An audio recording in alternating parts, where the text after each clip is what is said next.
and welcome to Everything. Today's guest is a very young and successful actor. The first time we interviewed him was in 2018 when our founder Ria Jade hosted the show. After a couple of years, he's back, and this time he's carrying lots of great news about his very successful movie career. Let's welcome Chance Hurstfield. Hi, how are you? I'm very good, Chance. How are you? I am amazing, thank you. I know you're very, very busy. You're up for an award. Okay, your nomination for UBCP ACTRA. I know, it's exciting. The last time we saw you, that was Ria who interviewed you, 2018. And you were already very successful. You got nominated and if you got an award for A Million Little Things. I've luckily kept pretty busy since we've last spoken. I can't imagine your household. Your dad's very busy, of course, Elise, and then here you are. So describe how does your day go? Like, what's a typical day for you, Chance? A typical day? Well, it depends. If it's a work day, I will wake up very, very early, anywhere from 4 to 6 in the morning, and I'll get ready, go to set, go through my day on set, which is always phenomenal, come home, rehearse for the next day, and then repeat. And if I'm not working, I usually wake up, get ready, do some school, play video games, rehearse for the next time I'm working, go to bed. Wow. And which do you have so many things going on. Which ones of these do you look forward to the most? I look forward to all of it. I mean, here's the thing. I love playing a variety of characters. I love to stretch. So I think right before the pandemic went into effect, we were filming a movie called Fatman in Ottawa. And I was lucky enough to do that at the same time as I was doing A Million Little Things. And, they're both completely different characters. I play Billy Weenan in Fatman, who's a despicable boy who, is evil to everyone around him. He only loves one person. Only one person loves him. And at the same time, I also got to balance out Danny, who's a kind-hearted boy. He's battling with his sexuality. He wears his heart on his sleeve. Everyone around him loves him. So I love to play a variety of things. So I don't know what I'm looking forward to specifically next. I mean, I'm looking forward to all of it. Wow. I know because I've seen your films. More or less they were serious, right? Dramatic. And then Fat Man now is a little bit more of the, how would you describe the Fat Man movie? What kind of theme does it actually deliver? Well, Fatman definitely has some of the elements a Christmas movie needs. It takes place on Christmas. There's a lot of snow. Santa Claus is, of course, a big part of the movie. There's a little bit of Christmas music here and there. But, then again, it's R-rated. So you might not want to take your kids to see it thinking it's a Christmas movie, a holly jolly Christmas movie, because while it has some of the elements, it's more of a Christmas story twisted into an R-rated version of an epic tale and violence and revenge. But I would think there's still a value, like there's still a moral value, moral lesson at the end. There is, because you know what? Santa Claus is obviously fighting his own demons. He accepts a deal from the military to procure items and weapons for them. So he's obviously struggling financially. He's definitely in a very stressful place mentally. And, it's really showing that because with 2020, everyone has been feeling the aftermath of 2020, including Santa Claus. It got to literally everyone on Earth. That's actually a good one because it just goes to show that no one is really exempt from this pandemic. It's true. Even Santa Claus is dealing with it. Not even good old jolly Saint Nick. Yeah. Well, if he was to watch this movie, what do you think? What are you going to tell Santa before let's say you and Santa are going inside the movie theater to watch Fat Man. What are you going to tell Santa? Billy Weenan and Chance Hurstfield are two completely different people, so please do not give me coal for the rest of my life. Please know the real Chance, okay? Yeah, I've been very fortunate with Christmas gifts over the past few years. My best Christmas gift probably was last year when I asked to do a movie with Mel Gibson and the Nelms brothers, and luckily I got it, but I have a feeling if he sees this movie, he's not going to be too generous with the presents. Well, what you can do is after that, you can go, okay, now let's watch A Million Little Things. That's right. See, There you go. I play very different people, Santa Claus. I promise you, I'm not after you. I don't want your head. I know. I saw the trailer and I'm ready to watch the full movie. I saw the trailer and wow, I go like, wow, this boy is so different from the Chance we know. But you really, really are so convincing your role, even in your other movies. And you are able to just give it your best shot. And I don't even know how you prepare for your roles because you're very young. You're 40, you're so young, and yet these are your roles. How do you even prepare for them? You know what?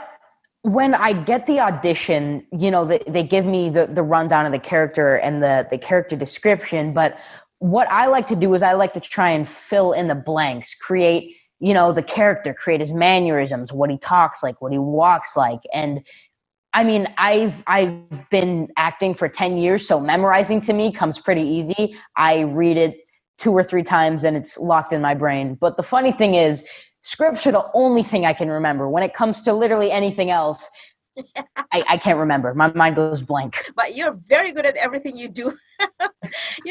I'm so impressed. And you know what? You have so many values. I can see your values, your family, your dad, Elise. You have such great values. And you carry them so well. Like I want to know, and I'm sure the young ones who are watching this film right now, because Chance is such a very inspiring model for our youth. Chance, what do you think are the values that have made you the young actor that you are today? You're very successful, but you're very grounded. First of all, thank you so much. You are way too kind. I mean, I'm very lucky. I think one of the biggest reasons I am where I am is my parents. I mean, obviously they put their careers on hold so they could be there for me, so I could continue to do what I love, to take me to my auditions, to take me to set, to rehearse with me. And, they've been with me every step of the way. So I've been very fortunate to have parents who support me and are willing to make the sacrifices that parents need to make for their child to become an actor. Because it's not just the kid. For kids who want to become an actor, it's parents too. Parents have to put in a lot of sacrifices. That's very true. You know, when you speak, Chance, I'm just mesmerized because I have to keep reminding myself you're 14. I remember I made a post. I commented on one of your posts or your dad's post that when I'm not looking at you, I'm just listening to you speak or your posts on Instagram and things like that. I go, this is not a 14-year-old. This is like a 22-year-old talking or writing. And it's so true because, we're speaking right now. It's very candid, very casual, and you just deliver. You're so well spoken. Thank you so much. You're so kind. I mean, growing up in the industry, obviously you mature very quickly. You learn a lot of things from scripts, whether it be something that's valuable information to you as a young kid or something you probably don't need to know for another 21 years. But, in this industry, you definitely mature very quickly and you always have to have that side of business and that side of professionalism. You're so ready for roles of a 30-year-old. When you speak. Oh my goodness. Do you have a dream movie? A dream movie? Yes. That is a very good question. You see, I've thought about it before, but I haven't thought about it for too long and too hard. I mean, I'm a massive Star Wars nerd, so anything Star Wars would be a dream. I'm a huge Leonardo DiCaprio fan. He's the star of my top 3 favorite movies. He's my favorite actor of all time. So I think either something that has to do with Star Wars or anything with Leonardo DiCaprio. Oh, wow. Well, we better make sure to send those fillers. Oh my gosh, R2D2, C3PO, we're calling you. Whoever Let's is do on it. that, right? Let's do it. Let's do it. Let's do it. I'm not even going to be surprised. I wonder. And how about roles? Do you have any dream roles aside from being in the Star Wars future episodes? My favorite movie right now is The Wolf of Wall Street. And if they ever decided to remake that, I would love to play Jordan Belfort. I mean, I'm a massive fan of the movie, but I have a feeling. I mean, I don't know. I don't know if it could become better than it already is, because Scorsese, Jonah Hill, Margot Robbie, Leonardo DiCaprio. I mean, they had an amazing team and an amazing cast behind it. You're really very gracious, Chance. You're very humble. You're very unassuming. And that's the one thing why I really wanted to feature you in the show. Everything is always all about values and, inspiration. And that's the reason why we're so happy, we're so privileged to have you. Because if there's anyone who's going to look at acting as a career, if there's someone who wants to be in the movies, it's very important that you're grounded, you have some good foundation when it comes to values, because I think anything can happen. Like you've acted for 10 years. What do you think are the most dangerous risks that a young actor like you would face? I've been pretty fortunate over the past 10 years. I mean, for me, it's mostly been smooth sailing. So I'm very lucky for that. I mean, there hasn't been a ton of challenges. I'd say the hardest thing is booking the actual role. That's obviously one of the biggest challenges, but I feel like, I don't know. I mean, as a child actor, a big risk you could take would be, everything on social media. There's a lot of very touchy subjects on social media.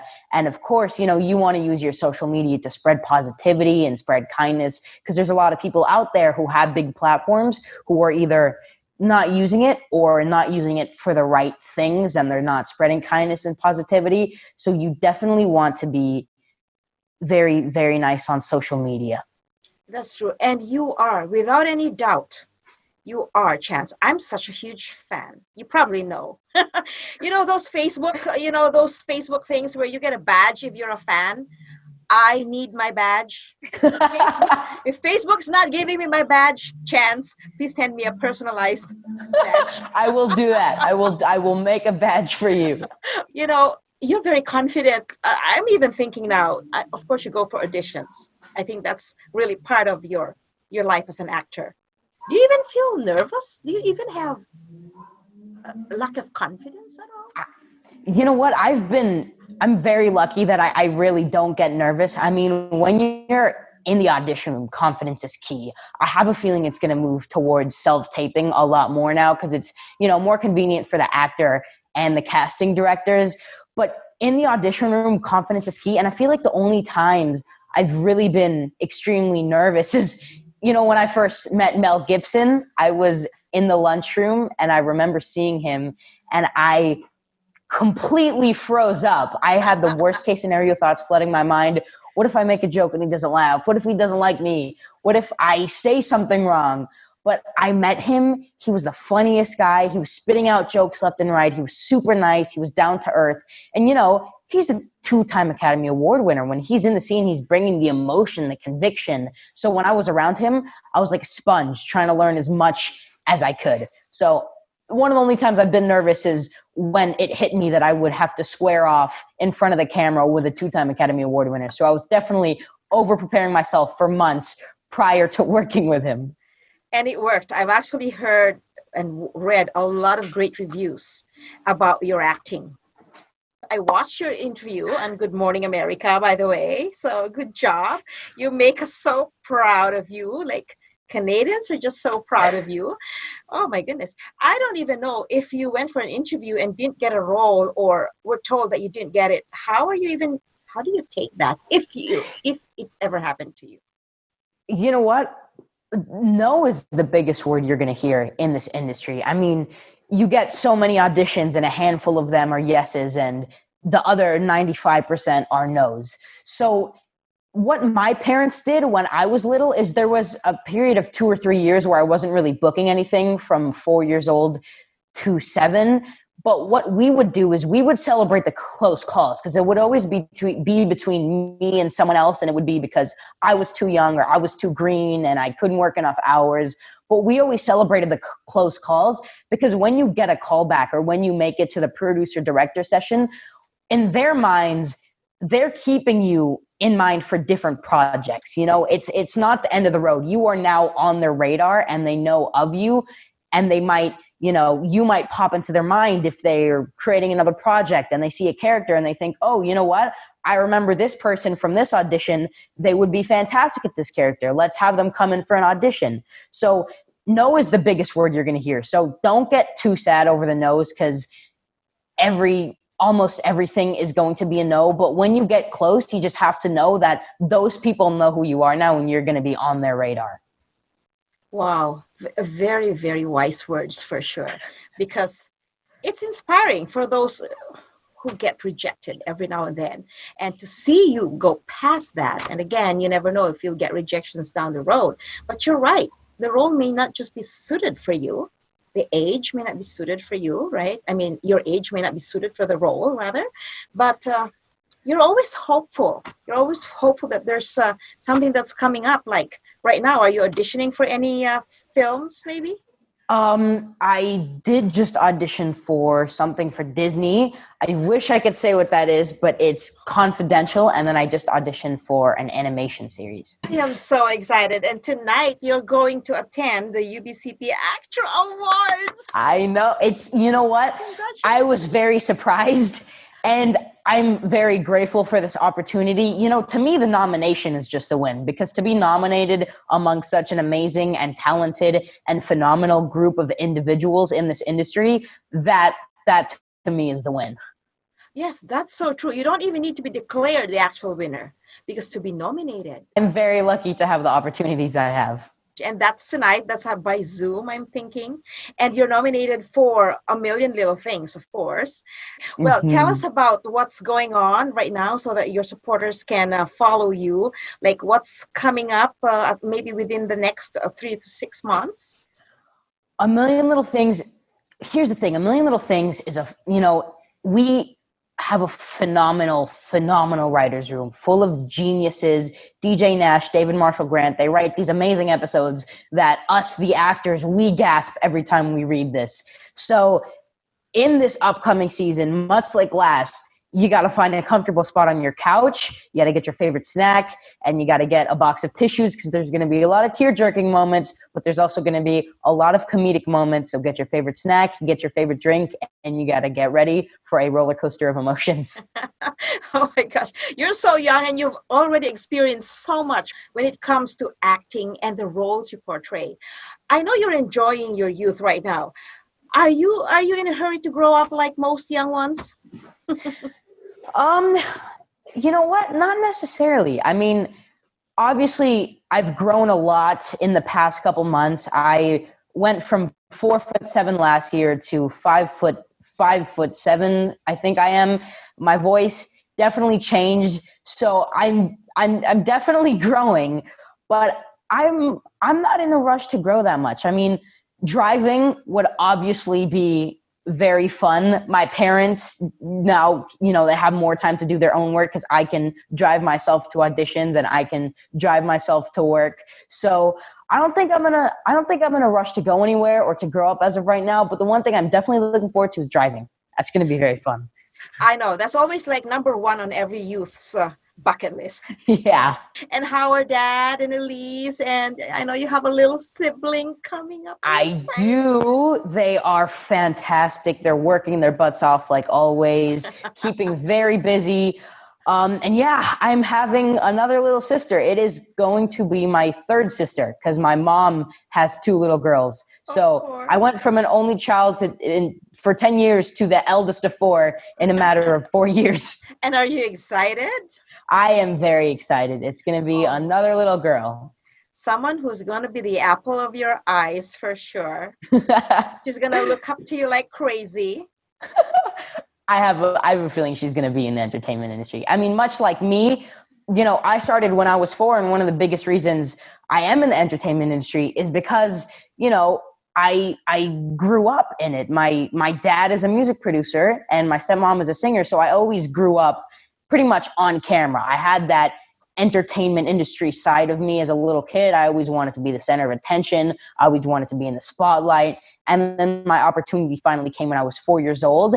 And you know what? I got my first movie on my first audition, and I enjoyed it so much, and I wanted to keep going. So I have a feeling this little girl is going to go through the exact same thing. I can't wait to see you going with her for her auditions. I'm sure even This is as a going to be baby. awesome. I can drive her to all the auditions. Perfect. Okay, well, I know you're getting ready for the awards night. One message for everyone who's listening. For this is Christmas, the Christmas season. What does Chance want to say to everyone? You know what? I'm going to say this. I think 2021 is going to be a fantastic year for Vancouver actors because, you know, in Vancouver, we have a lot of shows here. We have a lot of traction in the film industry here. But because of the pandemic, there's been a lot of horrible things that have come from it. But the one thing that isn't horrible is that now a lot of shows that are filming in Vancouver, you know, they can't necessarily fly in a ton of guest stars from LA or New York because of the 2-week quarantine. No one's going to want to come quarantine for 2 weeks and then work for 2 or 3 days and then go back and quarantine again. So that is going to open up a lot more opportunities for Vancouver actors. For Vancouver actors. And that's amazing because for a while there, you know, the film industry had to be put on hold. And that's great news. That's great news, especially for you and for those who are in aspiring to be successful in the industry. And thank you, by the way, for joining us. Thank you. The pleasure's mine. You are amazing, Chance. Congratulations. You are amazing. Oh, Thank you so much. Love from our family, from Ria, Rafi and Diane, to you and your family, Adam, Elise, your big family, your siblings and your little sister. Oh my gosh, that's a huge family. It's a big family now. It's a big family. And good luck tonight. I'm going to watch out and see what's coming up for you at the awards. Thank you very much. Have a phenomenal night. Thank you for having me. You take care and love to all. You too. Bye. Goodbye. Thank you. Wow, 14 years old. Well-spoken and very gracious. We never really will expect anything less from the amazing Chance Hurstfield. Congratulations, Chance, and good luck with everything. We know that with your talent and your positive attitude, you have nowhere to go but up. And we are so very, very proud of you. To everyone, have a wonderful Christmas season. Let's spread cheer. Let's stay safe. Let's wear our masks. Let's protect others. And definitely, kindness is always one of the best gifts we can give everyone, especially during this pandemic. Have a wonderful, wonderful season, and we'll see you again when we return. Bye for now.